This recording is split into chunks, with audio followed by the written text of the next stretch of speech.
All right, guys. Welcome. Come on in. Come on in. Grab a seat. Gather around. Welcome back to my sister's pod. My sister's couch. My sister's couch. What's the name of it? For to drink today, what do we have? We have a cherry lime teeny, which is essentially cherry vodka that I infused. Well, it wasn't cherry vodka. It was plain vodka that I infused with cherries, lime juice, triple sec. It's essentially a Cosmo, But fancy. Cheers!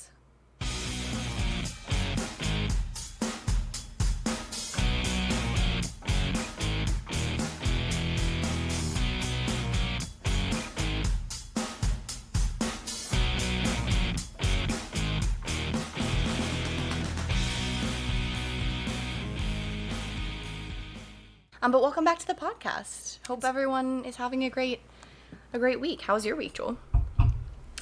My week was okay. We've been gone every weekend for like 6 weeks, and so I'm very sleepy. And it's catching up to me a little bit. And yeah, I feel like just like kind of like bad vibes, I would say. Just like generally in the world. Yeah. And I've been doom scrolling too much, I think, is also the issue. So I keep seeing like insane takes, like against my will. Yeah. The worst is when it's like actually 6 a.m. and you open up your phone because your alarm went off and you just are like, I guess I'll go on Instagram, and it's just the most like out of pocket thing you've ever seen, and then you scroll and it's like something just like so messed up happening in the world, and then you scroll again and someone's telling you it's bad for you to eat like vegetables, and then you're like, all right, time to start the day. Yeah, good morning. And with that Yeah, it's just so much like information overload and like bad news and just sad things. So hopefully in this podcast we'll talk about, I plan to talk about some really dumb stuff. Yeah.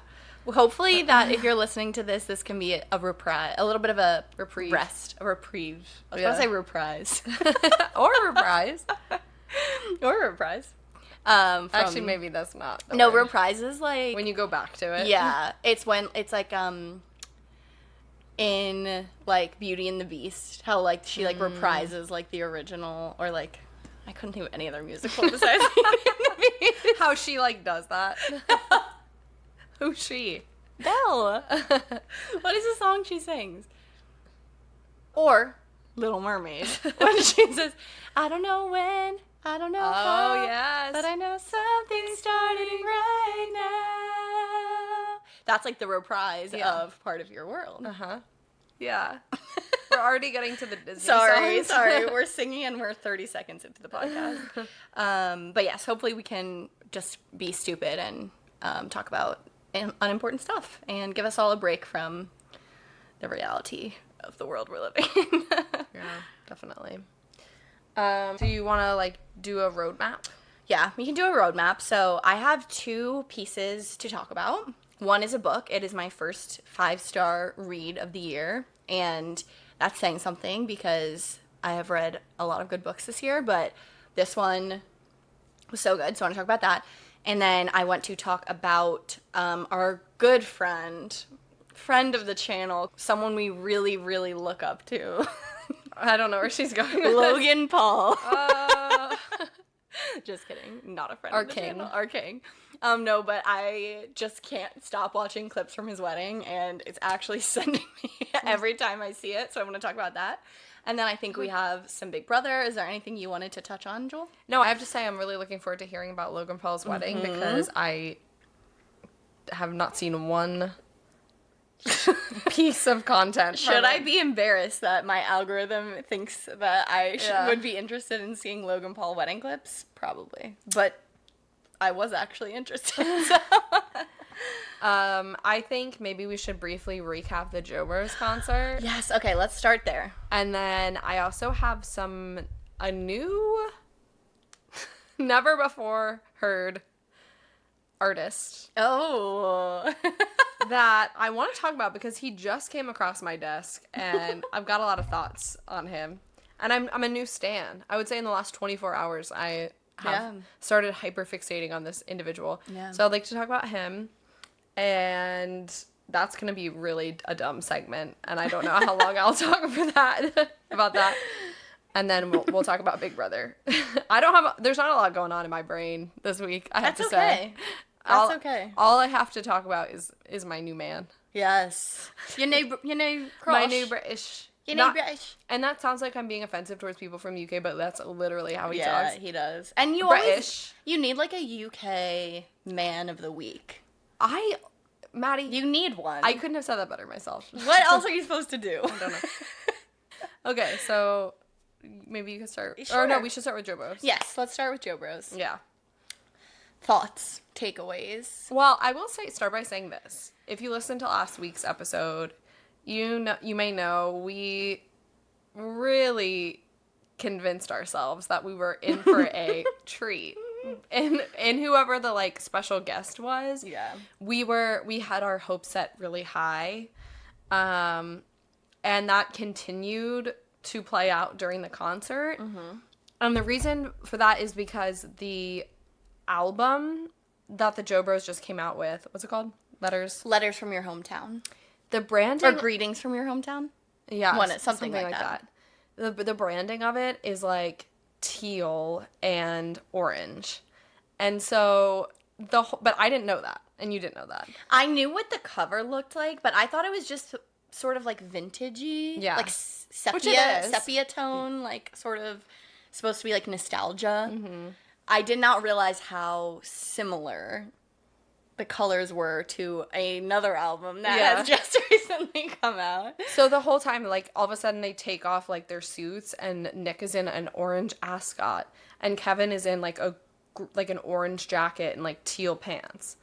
And we look at each other and we're like, Taylor Swift is gonna come out. Like, this is an Easter egg. Blondie is in the building. Blondie is in the building. This was a TS12, like, because this was, like, the day after. Yeah. Or something like that. That same week, like 2 days later. And we were like, for sure, she's going to come out in Camden, New Jersey. She's going to make an appearance. Mm-hmm. One of the most important legs of the tour, I'm sure.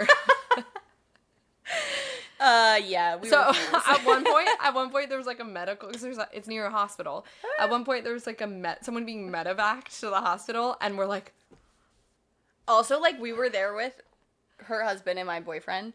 And we are so we're like, guys, she's coming out. It's literally not funny. She's coming. Like, you're being so, like, such haters, like, all this stuff. And to the point where, like, they're sort of in between us. And me and Joel are looking over at each other, like around them, being like, mm-hmm. Like, the stage light would turn orange, and we're, like, getting out our phones. We're like, this is it. She's coming out. And the guest was not Taylor Swift. No. It was a band called Click 5, which we actually used to be fans of Click 5 back in the day. We like Click 5. And they have like 2 really popular songs that we liked and like. So no shade to Click 5. Yeah. However, in our defense, Taylor, like, she had such a big week, and when they were at MetLife, they brought out Demi, they brought out Jesse McCartney. So we were like, look, like, Demi is one of Joe's exes. Taylor is also famously one of Joe's exes. She just announced the new album. It was technically her, like, home tour of the Jonas Brothers, if it's all about hometowns. Mm-hmm. Like, I don't think we were reasons. That delusional. Yeah. Just a little. So, yeah, we kind of played ourselves. We looked like clowns. Oh, my God, we were, like, texting our cousins being like, tell me why Nick's in an orange ascot. They were like, They're like, okay. So, yeah, we played ourselves. But overall, it was a good concert. It was an interesting age range because of the opener being All American Rejects. They had Marshmello, which apparently kids are big Marshmello fans. We learned that because there were all these little kids News to me. running around in, like, the Marshmello, like, hats. The kids were there to see Marshmello. And then there was our age who were there to see the Jonas Brothers. So you really had ages, like, 8 to, like, 45. Yeah. And I kind of liked it. It seemed sort of like a wholesome... It was fun for the whole family. Fun for the whole family. I will say, so we saw it at BB&T or Freedom Mortgage Pavilion, whatever, in Camden. And we were just like as far away as you could have been. So I kind of was a little disappointed we didn't get to see them like closer up. Yeah. Because then I saw, like, pictures afterwards of their outfits, and I was like, oh, they're so cute, and I didn't even know. Like, yeah, we could not really We couldn't tell, and, like, even the screens, like... It was kind of like... It was just... Yeah. But, I mean, overall, a very, very fun night, very fun concert. We love you, Jonas Brothers. Yeah. And Frankie was there, but he only did the one song, which I thought he was going to have more of a... And, like, the mom and, like, Kevin's daughters weren't there, which, like... I guess they probably have to go back to school and, like, do their whole life. And, like, you know, they went for the opener, and it was, like, this big thing. But I was like, kind of... I know. I wanted to see Valentina. Or, like, maybe, like, Priyanka Chopra Jonas. Was she wasn't at the other one. No, but, like, maybe she was free this weekend or something. Okay. Anyway. All right. Should we move on to the next topic? What should we do? Should we do book? Yeah, you can start. Okay. I wanted to address the elephant in the room. I know, it's very tense. The elephant being that I read my first 10 out of 10, 5-star, no notes book of the year. This book is Middle of the Night by Riley Sager, and he is actually like a PA boy. He lives in New Jersey now. I thought it was a woman. No, a boy. Riley. And this book is, I think on the back, somebody described it as sweet and spooky, about an unsolved mystery, childhood friendships, and things that go bump in the night. And I would say that's a really good way to describe it. It's a thriller, but it definitely has, like, very wholesome elements. I was actually scared reading this, and Chris was out of town this week for work, and I had to tell myself to close it, like, when it would get dark, because it is very much things that go bump in the night, scary story, spooky. They, like, refer to Goosebumps a lot. Remember those books from when we were kids? So there's, like, sort of a Goosebumps element. Is it ghosts? So the plot of this book is that the main character, Ethan Marsh, moves back to his hometown. And we don't really know why, but we know he's sort of down bad. He's, like, in his 40s. And he is going to be living in his parents' house. They just moved down to Florida as, like, retirees. And he is moving back to this very, like, idyllic suburb, very Americana. It's a cul-de-sac, and, you know, houses and nice neighbors and very, like, Americana and barbecues and all the things. But it has a dark history, which is that when he was 10 years old, he was camping outside with his best friend and neighbor, and the neighbor/best friend was stolen out of the tent in the middle of the night and never to be seen again. And it's coming up on, like, the 30th anniversary of that. And as he's back sort of immersed in his past, he starts remembering things about that night that he'd never been able to remember before. Because he, like, you know, he was a kid. He had all this trauma. He repressed it all. And all of the other characters, all of these other kids that lived in the neighborhood have somehow, through all these circumstances, found their way back to, I think it's called Hemlock Circle. They've all found their way back to this street.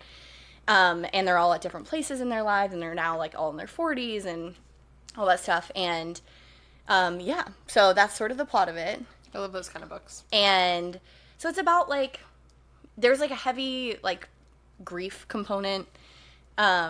It's really spooky. It's very wholesome. I legitimately wept at the end of it, and not because it was, like, sad or, like, messed up. It was, like, actually a wholesome ending. And there were twists. Like, I've seen every episode of Criminal Minds 300 times. I am constantly consuming true crime and thrillers and all of the things. There were, like, 3 twists that I did not see coming. Like, full body chills twists in this book. And I am obsessed with it. So if you want to read a really good thriller, or just, like, you like spooky sort of, it was like a cozy spooky book, I definitely would recommend this. It sounds really good. Yeah. Have you read, it kind of reminds me of All the Colors of the Dark. Have you read that yet? We have it. You can borrow it if you want. But it's a similar sort of, like, a crime happens in childhood, and, like, 2 friends kind of, like, working through the grief and, like, trauma together kind of thing. One thing I was really impressed with was the way that he talks about the dynamics of the kids, because they're supposed to be, like, 10 years old, and the dynamics that they have with each other, because it goes back in time, and it's all these different perspectives of all these different people in the neighborhood, like, all remembering the same 24 hours from their own perspective. And the perspectives and like the vibes that the kids have, like it's actually such an accurate like portrayal of like dynamics between 10-year-olds that like aren't really friends but live in the same neighborhood, and like it was almost like cringing me out a little bit, so I was like, oh, that was totally me. And yeah, so now I'm like in a hyperfixation. So I have now checked out 2 more books by this author to read because now I'm obsessed with him, and yeah. I've only read the one that was like up on the hill, and it's like an old lady. A woman's a caretaker to an old lady. Oh. I feel like you've read it. Let me see. By him? Yeah. The only one left. This one. Oh. No, I haven't read that one. It was scary. It had like a nice aesthetic to it. Ooh, I also really like this one. Oh, I was gonna read. They have that one in the library too. Yeah, this one is also good, but I listened to it in sort of a string. Oh, and I read that one and this one. Oh. But I don't remember what happened. What happens in any of them. Jewel consumes her thrillers via audiobook. Yeah. And I listened to multiple in like sort of a spurt, not like at once, but like I'll be going on a big trip or something and I'll listen to like 2. And so they all kind of like blend together in my head. And so I remember like some of them that stick out, but a lot of them have like sort of a similar format. So they do blend together a little bit for me. Okay, moving on. Do you want to talk about your new crush? My new man.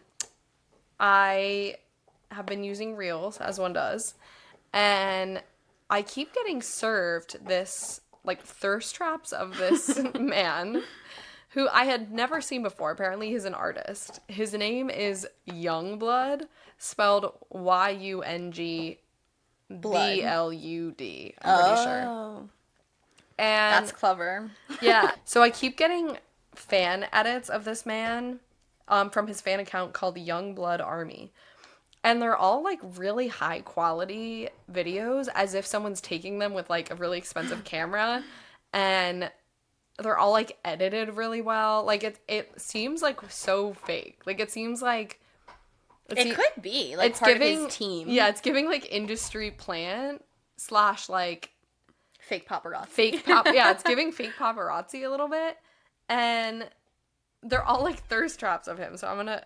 The common caption of it is like, holy rock star. And it's always George Michael's, I'ma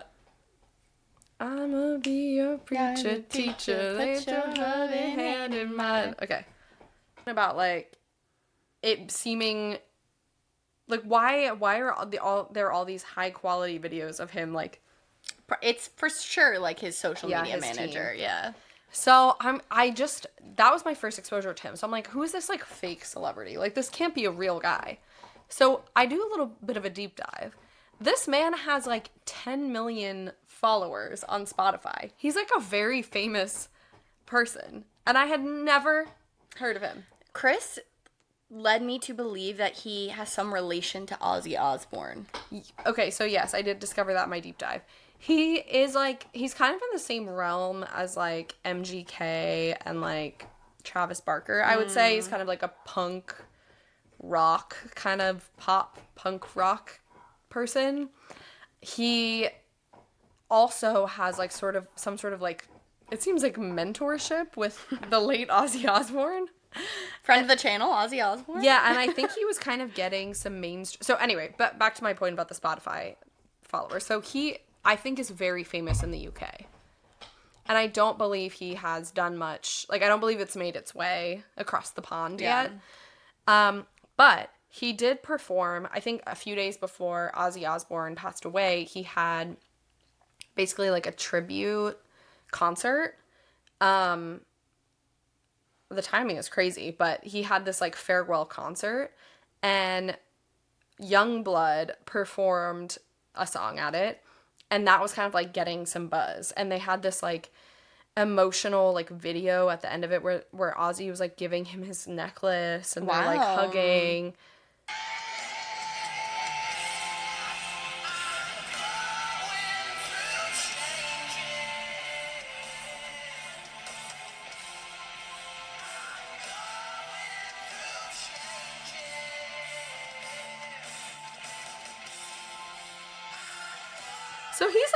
So he's like a real guy. He appears to be real. He's a real artist, I learned.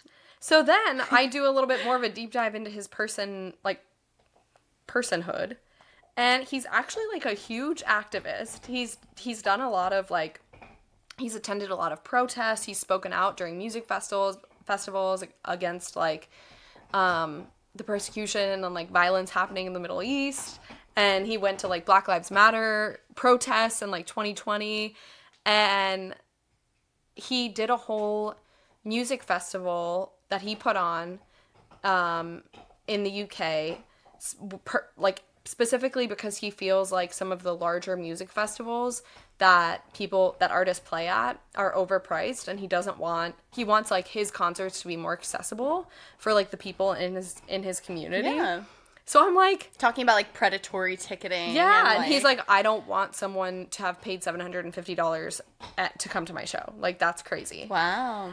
And so I'm king. I'm a Youngblood stan. Okay, friend of the channel, Youngblood. Yay, Youngblood. Welcome to the My Sister's Couch family, Youngblood. Welcome to the. We need like a. Welcome to the couch. The couch. Oh yeah, welcome to the couch.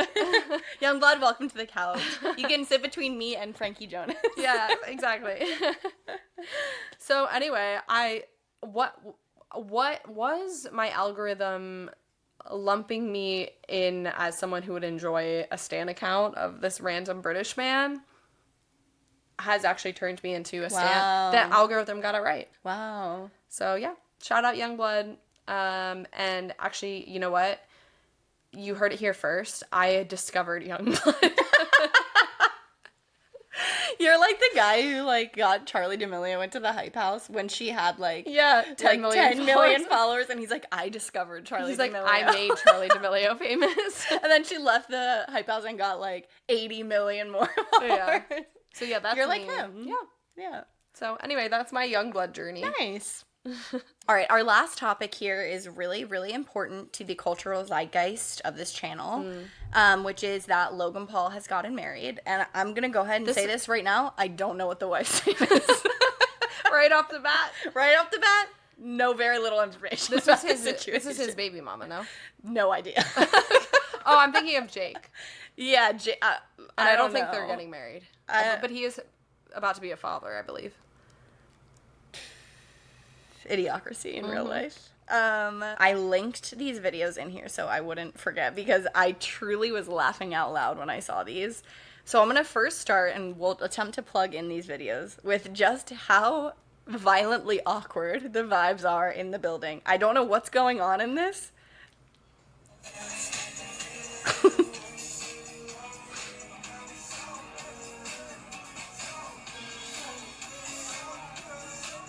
Is this the dance floor? This is the dance floor of the wedding. And by the way, her dress is beautiful. She's stunning. It appears to be like on Lake Como or like in Capri, somewhere in Italy. Oh, Nina Agdal. That's her name. Yes. Oh, yes. Mm-hmm. There's nobody there. I don't know where the people are. It's so awkward. Their body language is like...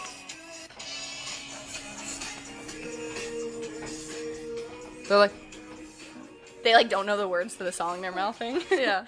And then I'm like, okay, so this is just like a really awkward, like sort of like arranged. Oh, she's probably a model, and like you know, think it was an arranged marriage? Not an arranged marriage, but like they don't know. They don't know each other that well.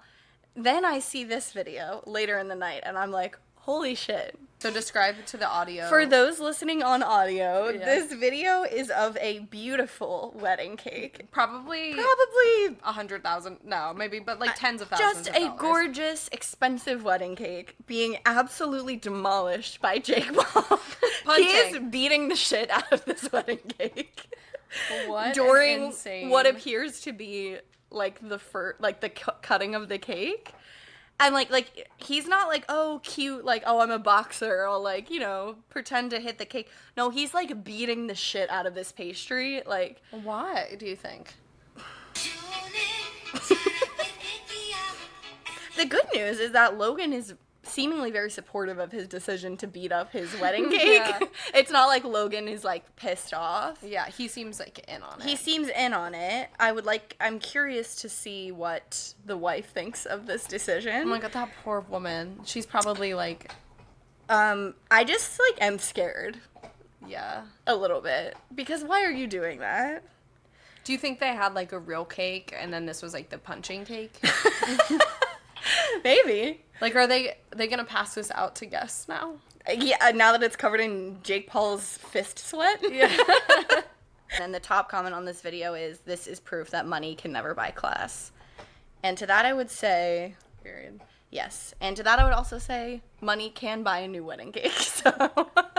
That's what I'm saying. Maybe this was the $50,000 cake for punching. Right. And then they had a different $50,000 cake that was for eating. Hopefully Queen Nina got herself a wedding, at least got a slice of her own wedding cake before Jake Paul beat it into smithereens. Nina, I hope you're doing okay. Nina, check in. Yes. Blink twice if you need help.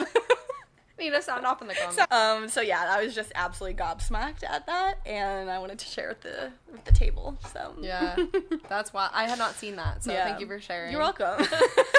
I can't wait till that gets to Reels. In 5 to 10 business days. Yeah. We'll see you then. Okay, so that was our last update on any personal topics, and now I think we're gonna chat a little bit about Big Brother.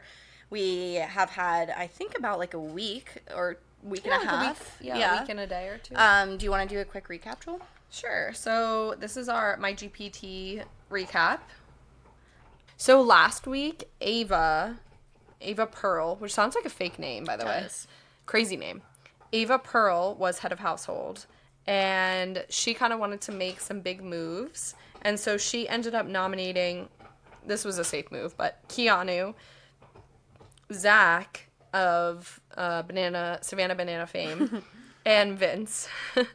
So kind of crazy situation because Zach had a secret power that would have he could have taken himself off the block basically, but then obviously it would have opened it up for someone else to get nominated. Catherine ended up winning the power of veto and opted not to use it. And then finally, Keanu won the, what's it called? Blockbuster? I never remember the name of it. Keanu won the Blockbuster challenge, so he took himself off. So at the end, it was Vince and Zach sitting up on the block. Zach, again, did not take himself off. He had to take himself off at the veto. So it was too late by then. Do you want to say why he chose not to take himself off? This is my main takeaway of this season. There's a lot of chivalry going on. And weird. I love the idea of this, but it is coming off as like a little odd to me because the reason why he didn't use the power was because he didn't want one of his two ladies to go up in his spot. I will say, prior to this whole situation going down, prior to him not winning veto, prior to all of this, he mostly just said that he didn't want Lauren to go up. Then, fast forward, and he needs Morgan's vote as well, and suddenly he's like, I did it because I didn't want you to go up.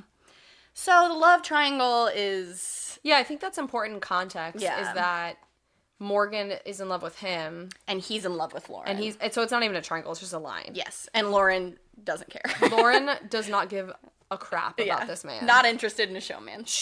Not only is she not really interested in a showman, she's also, I think, specifically not interested in him. Yeah. They have no chemistry. No chemistry. But she's 22 and... Very beautiful. Very beautiful. Yeah. But Morgan is into him. Yes, she's down bad for him, as will come into play later on. Continue to come into play throughout the next couple of episodes. But yeah, so that was a main takeaway. One really cute moment was during the veto competition, Zach had the opportunity to win like a vacation. Mm-hmm. Oh yeah. And he ended up giving it to Will because Will had talked about taking his wife on like a vacation when he gets out of Big Brother. And it was like a really nice moment because I think they had a really good relationship, like sort of a father-son thing. So that was very sweet. I did tear up at that a little bit. And Will was like, I will never forget this. Yeah. And he was like, I will never vote this man out. And he didn't. But sadly, Zach did end up going home anyways. And he went home with a power in his pocket, which is probably the most if I were on Big Brother or Survivor and I went home with an immunity idol in my pocket or a hidden power, I would just have so many regrets. You should, like, that would be, like, an opportunity to be embarrassed, yes. I would say. That's the only thing that I think you should be embarrassed about is if you go home for no reason, basically, which is what happened. Yep. Also, after he left, it was very emotional. Very emotional. A lot of loud sobbing and, like, falling to the ground in, like, a theatrical way. It's an emotional bunch, to be sure. Yeah, a lot of criers. Okay, so then, most recently, like, last Sunday, I guess, the next head of household competition went to Rachel Riley.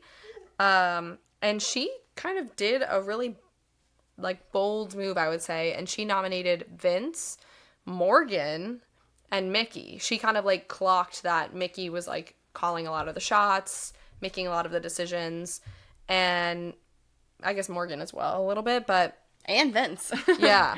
Well, I was not surprised by the Vince nomination because Rachel does not like him. They don't get along. Yeah. So... The veto competition was the OTEV competition, which is always, like, a fun one.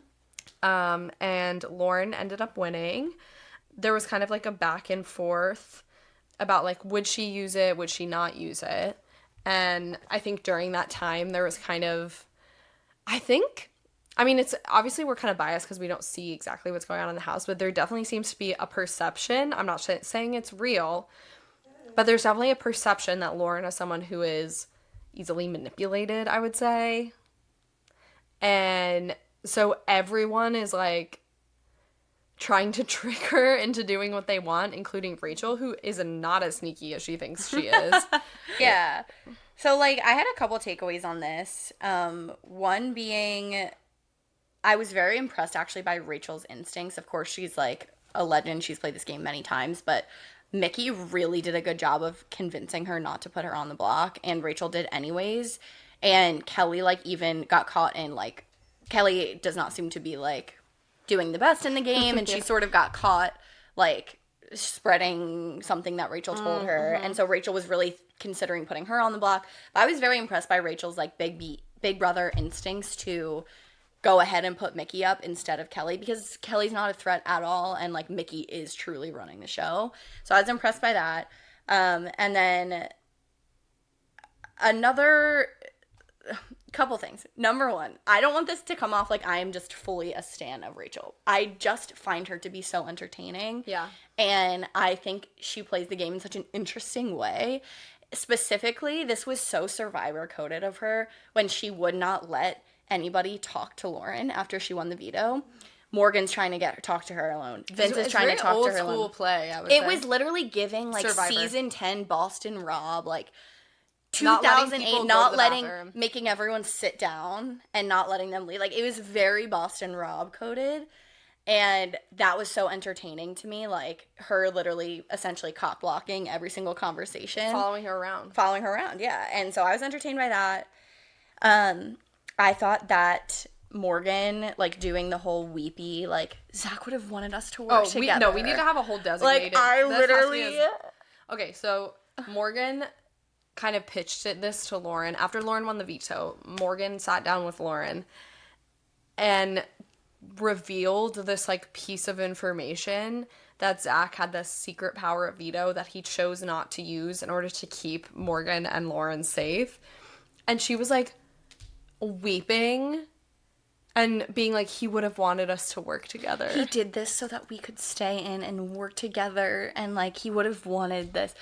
And it's so cringe. It's so cringe because, number one, it's like the dramatic irony. Yeah. We all know what's going on because we're seeing it from the outside. Lauren's like, who's Zach? Lauren's literally, and then it cuts to her in the diary room, and she bursts out laughing. And she's like, I'm sorry, like, I don't want to be mean. Yeah, she's so sweet. But she's like... Because Morgan is being so intense and literally being like, we have to, like, do it in his honor. Yeah. And Lauren is like... He's not dead. Lauren's like, bruh. So that actually sent me.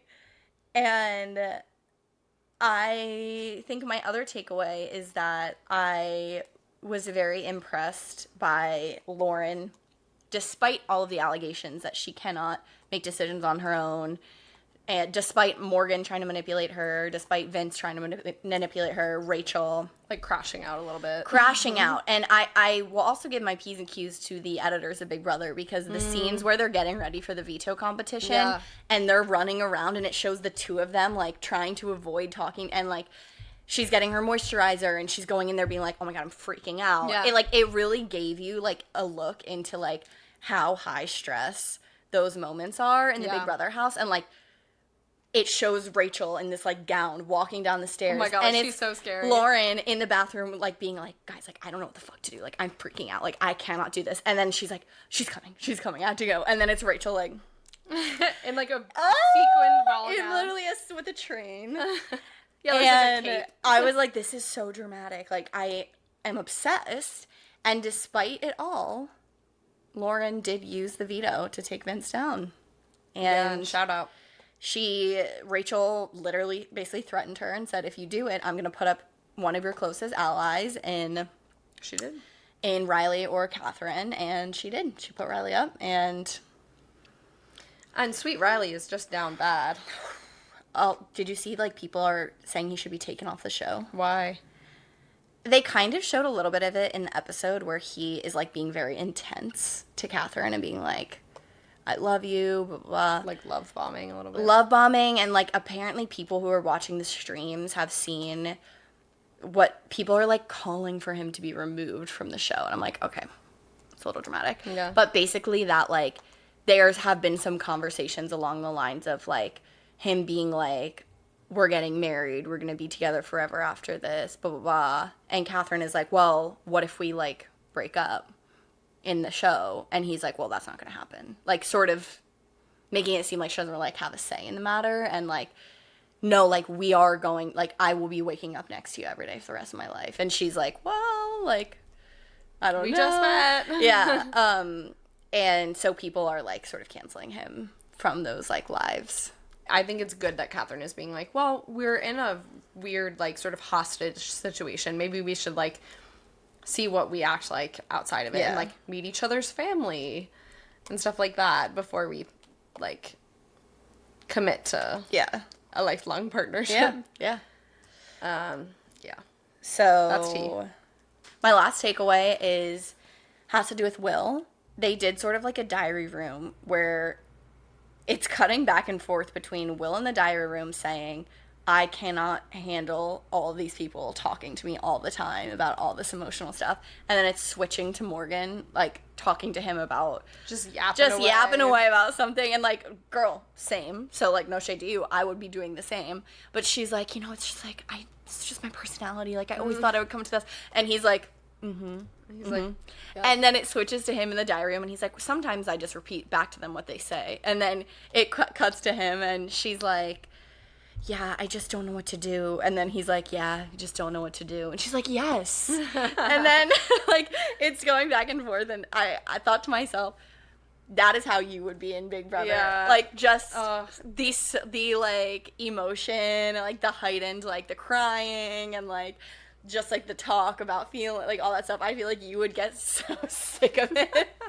Like, it would get to a point where you would be like, guys, like, we need to be getting a grip. I know. I've always said that. I would find Big Brother really hard to do because you have to be on all the time. And it's just, like, nonstop chit-chat. Yeah. And there's no escape. Yeah. I think you have to be a true extrovert. Yeah.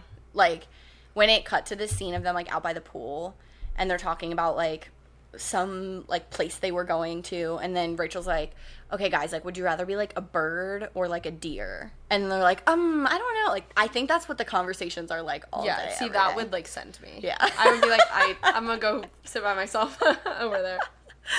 I like to talk to people, but, like, I'm not... Like, with no escape, I feel Day like you would be 40, like, yeah. no.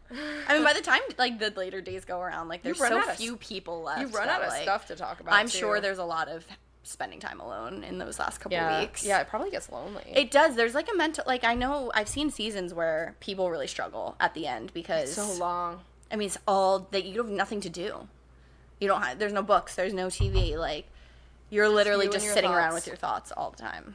that's part of the social experiment of it all. Yeah. It's like pressure cooker. It really is. So yeah. All right. Tonight the episode will be an eviction. I believe, yeah. A BB Blockbuster. One of my friends who also watches the show has been texting me stuff during this Oh, no. filming, No and I'm trying to spoilers. ignore. Carrie, if you're listening. Carrie. No spoilers. I know, no spoilers. Okay. Well, I think that's the end. Next week will be more Big Brother, I'm sure. Unless something crazy happens. I'm hoping to actually, like, watch some TV, maybe, like, read a book or something in the next week. She's been very busy. Now that I'm at home. But, yeah. Yeah. Thanks for listening, everyone. Good night. Hope you have a good night, and we'll see you next week.